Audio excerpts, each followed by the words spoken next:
இந்த காலத்துக்கு ஒத்த மாதிரி இருக்கா? அது அந்த காலத்தோடைய பிரதிபலிப்பா இந்த படத்தை? இல்லை இல்லை, அப்படி நம்ம பார்க்கக்கூடாது. ரொம்ப இதை ஒரு படமாக தான் பார்க்கணும். நம்ம நம்மளுடைய மொழி போராட்ட வரலாற்று பேர் ஆவணம் இது இல்லை. அந்த மொழி போராட்ட உணர்வை எடுத்துக்கிட்டு அவங்க அதுக்குள்ள ஒரு திரைக்கதையை பண்ணியிருக்காங்க. ஏன்னா அதுக்குள்ள காதல், ஒரு அண்ணன் தம்பி இதெல்லாம் வச்சு பண்ணியிருக்காங்க. அப்படி நம்ம மொழி போராட்டம் நடந்ததில்லை. அது அதுக்குள்ள அவங்க ஒரு கற்பனை கலந்து அவங்க எடுத்தோடனே சொல்லிடுறாங்க. அதை அதில் என்ன நம்ம பார்க்க வேண்டியது இருக்குதுன்னா, ஒவ்வொரு தேசிய இனங்களுக்கும் அதனுடைய மொழி என்பது உயிர். அதுதான் முகம், முகவரி, அடையாளம். அதிலே வர்ற மாதிரி இந்தியாவினுடைய சிறப்பு என்பதுனா வேற்றுமையில் ஒற்றுமை தான். அது ஒரு பன்முகத்தன்மை கொண்ட ஒரு ஐக்கியம்.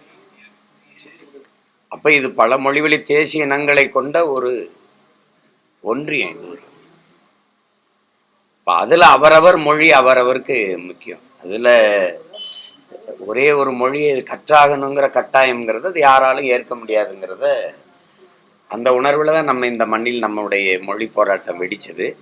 அதை தான் இந்த படம் பிரதிபலிக்குது. அது ஒட்டுமொத்த உணர்வு அதுதான். எனக்கு நிறைவு என்னன்னா, தமிழ் திரைப்படத்தில் தமிழ் வாழ்கன்னு ஒரு சத்தம் கேட்குது. அது வியக்கத்தக்கதாக இருக்குது. அது தம்பி சிவா கடைசியாக தமிழ் வாழ்கன்னு கையை உயர்த்தி இருக்கும்போது நானே கத்துற மாதிரி தான் இருந்தது. அது அப்புறம் எங்களுடைய மொழிப்பொறியியலுடைய படத்தை இறுதியாக போட்டது பார்க்கும்போது சரி, அதெல்லாம் காட்டுறதுக்கு இன்றைக்கி ஒரு படம் திரையில் வருது அப்படின்னு. மொத்தமாக நம்ம என்ன புரிஞ்சுக்கிறோன்னா, ஒவ்வொரு மொழிவழி தேசிய இனங்களுக்கும் அவரவர் மொழி முக்கியம். விரும்பினால் எம்மொழியும் கற்போம். அதுதான் அது சொல்லுது. தேவைப்பட்டால் இப்போ நானே பல தடவை எடுத்து சொல்லியிருக்கேன். ஈழத்தில் நாங்கள் எங்கள் தாய் நிலத்தை இழந்துட்டு பல்வேறு நாடுகளுக்கு ஏதிலிகளாக போனோம். ஃப்ரான்ஸுக்கு போனோம். ஆனால் ஃப்ரெஞ்சு கற்றுக்கிட்டு நாங்கள் அகதியாக போகலை. அங்கே போய் கற்றுக்கிட்டோம். தமிழ்நாட்டில், கேரளாவில், ஆந்திராவில் எல்லா மாநிலங்களிலிருந்தும் நம்ம இராணுவத்தில் இருக்கோம். அங்கே ஹிந்தி போய் கற்றுக்கிற வேண்டியது இருக்குது. இப்போ குறிப்பாக எங்கள் ஊரில், எங்கள் சிவகங்கை, ராமநாதபுரம் மாவட்டங்கள் இருந்து நாங்கள் இராணுவத்துக்கு போகிறோன்னா அங்கே போய் கற்றுக்குறோம். அப்போ மொழி தேவைப்படுது, கற்றுக்குறோம். ஒரு மொழியை அதிகபட்சமாக 6 மாதம் 7 மாதம் செலவழிச்சா கற்றுக்கலாம். இங்கேயே தெருக்களில் 6 மாதத்தில் அழகாக ஆங்கிலம் பேச கற்றுக் கொடுக்கப்படும் போடுது. பலகை இருக்குது, விளம்பர பலகையில் இருக்குது, நம்ம பார்க்குறோம். அப்போ எம்மொழியும் நம்ம கற்றுக்கொள்ளலாம். தேவைப்படும் போது கற்றுக்கிறோம். உணவு, உடை, மொழி, வழிபாடு, சமயங்களை ஏற்பதெல்லாம் அவரவர் உரிமை. அதை விட்டுட்டு நீ கட்டாயம் இதை படித்து தான் தீரணுங்கிறத ஏற்க முடியாது. அது சரியாக இருக்காது. அதனால தான் அதை தான் இந்த படம் வலியுறுத்துது. அதில் என்ன, எல்லா மொழிவழி தேசிய இனங்களினுடைய மொழியும் மதிக்கணும், அவங்க உணர்வையும் மதிக்கணும். வலுக்கட்டாயமாக ஒரு இந்தி திணிப்பை செய்யக்கூடாதுங்கிறத தான் கேரளாவிலேருந்து போய் எதிர்ப்பு இருந்துச்சு, ஆந்திராவிலேருந்து இருந்துச்சு, வங்காளிலேருந்து எதிர்ப்பு இருந்துச்சுங்கிறத இந்த படம் சொல்லுது. அதை மேலோங்கி இருக்கிறது அவரவருக்கு அவரவர் மொழி முதன்மையானது. அது உயிர் போல போற்றப்பட வேண்டியது. அதை நாங்கள் விட்டு கொடுக்க முடியாதுன்னு சொல்கிறது. அதை தான் நம்ம எடுத்துக்கணும். ஆனால் தமிழ் இளம் தலைமுறையினர் இதுதான் நம்ம மொழி போராட்ட வரலாறுன்னு நினைக்கக்கூடாது. மொழி போராட்ட வரலாறு தனியாக இருக்குது. நானே நிறைய புத்தகங்களை அதுக்காக வெளியிட்டிருக்கேன். உயிர் எழுத்துன ஐயா நடராஜன் அவர்கள் எழுதின புத்தகத்தை நான் தான் வெளியிட்டேன், உயிர் எழுத்துன. அதிலேயே கூட எங்கள் மாமா, நான் காமராசர், எங்கள் மாமா காளிமுத்து அவர்களுடைய பேரெல்லாம் விடுபட்டு போச்சு. அப்படி உண்மையான போராட்ட வரலாறு நமக்கு வரலாற்றில் பதிவுகள் இருக்குது. அதை தான் நம்ம பிள்ளைய படிச்சுக்கிறணும், தெரிஞ்சுக்கணும். இது ஒரு அந்த பின்புலத்தை, அந்த உணர்வை எடுத்துக்கொண்டு சுவைக்காக ஒரு திரைக்கதையை எடுத்திருக்காங்க. அதில் எடுத்த விதம், அந்த சொல்லிப்போன இது, நடித்த என்னோட தம்பி சிவகார்த்திகனுடைய பங்களிப்பு, தம்பி ஜெயம் ரவி எதிர்நாயகனாக நடித்த அவருடைய பங்களிப்பு, தம்பி அதர்வா, குறிப்பாக ஒளிப்பதிவு, அதில் மேலாக என்னுடைய அன்பு தம்பி ஜி பிரகாஷின் 100வது படம். அவன் பின்னணி இசை, பாடல்லாம் ரொம்ப நேர்த்தியாக இருந்தது. பின்னணி இசை ரொம்ப சிறப்பாக பண்ணி ஒத்துழைச்சி அந்த படத்தை தூக்கி நிறுத்தியிருக்காப்புல. அது வேகமாக நகர்த்தி போன படத்தொகுப்பு, அதுக்கு ஒத்துழைச்ச ஒளிப்பதிவு எல்லாமே சிறப்பாக இருந்தது. இயக்குனர் இந்த 3 நடிகர்களை வச்சு இப்படி ஒரு பின்புலத்தில் ஒரு படத்தை எடுத்துடணும்னு ஒரு பெண் இயக்குனர்னு நினைக்கிறதே பெருசு. அதுக்கு அவங்களுடைய இறுதி சுற்று பார்த்தேன். அது ரொம்ப முழுமையான படைப்பாக இருந்தது. அதுக்கப்புறம் சூரரை போற்று, அப்புறம் இந்த படம்.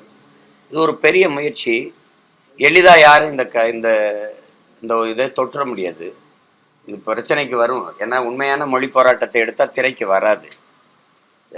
வராது. அதனால அதில் சில இதுகளை அவங்க கடந்து அது சொல்லியிருக்காங்க. ஒரு படமாக எடுத்திருக்காங்க. ஒரு படமாக பார்த்தா நல்ல படம். அதில் எல்லா பங்களிப்பும் இருக்குது.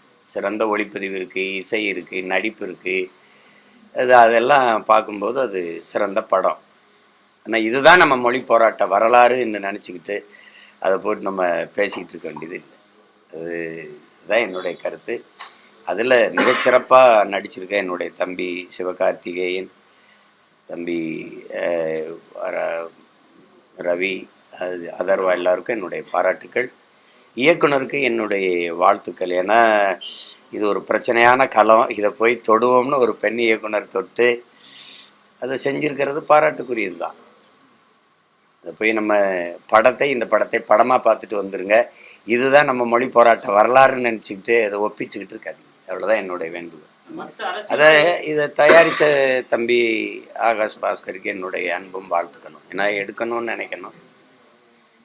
யார் எடுத்தாலும் பிரச்சனை வரும். ஒருவேளை அரசே துணிஞ்சு அரசே தயாரித்து இந்த மொழி போராட்டத்தை ஆவணப்படுத்தணும்னு உள்ளபடி எடுத்தால் அதை பதிவு செய்யலாம்.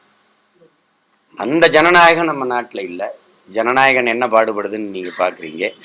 அதனால அது இல்லை. அது அவ்வளவு கருத்து சுதந்திரம் இல்லை. மற்றவர்களோட கூடுதலாக உங்களுக்கு சினிமா பற்றி அதிகமாக தெரியுறதுனால இந்த கதையை முதல்ல செலக்ட் பண்ணுறதுக்கே பாடத்தை தெரிவிச்சுக்கிறீங்க. இதுலேயே பல்வேறு விமர்சனங்கள், இதை பல கட்டு வந்து இல்லை இப்போ எங்கள் ஐயா கி வெங்கட்ராமன்லாம் ஒரு பெரிய அறிஞர். என் தம்பியே துறை இது நல்லா இருக்குமா, இன்னொரு தம்பி தமிழ் மிக்சி பாசறையில் இருக்க கார்த்தி செல்வன் அது இல்லைம்மா. அதை நான் சொல்கிறேன்ல, மொழி போராட்ட வரலாற்றை முழுமையாக படித்தவன் அப்படிங்கிற இதில் சொல்கிறேன். அது வேற, இது வேற. இது ஒரு திரைப்படம். அந்த உணர்வை எடுத்துக்கிட்டு இவங்க ஒரு திரைக்கதையை அமைச்சுக்கிட்டாங்க. இப்போ சல்லியர்கள்னு ஒரு படம் வந்ததில்ல, அது எங்கள் போராட்ட களத்தில் இருக்கிற ஒரு சின்ன துளி, அவ்வளோதான். அதை படமாக எடுத்தால் நீங்கள் சான்றிதழ் தருவீங்களா? திரையரங்கு இதுக்கே கொடுக்கல. அது கஷ்டம். மொழி போராட்டத்தை எடுத்தால் அதிகாரத்தில் அந்த மொழியை திணிச்சது யார் அப்படின்னு உங்களுக்கு தெரியும். அப்போ இங்கே என்ன நடந்தது அது தெரியும். இப்போ அதெல்லாம் உண்மையாக எடுத்தால் இப்போ அவங்களுக்கு எவ்வளோ பெரிய அரசியல் நெருக்கடி வரும்னு தெரியும். அதனால் இது படமாக பார்த்தா நல்ல படம். அதுதான் அப்படி அதை பார்த்துட்டு போயிடணும்.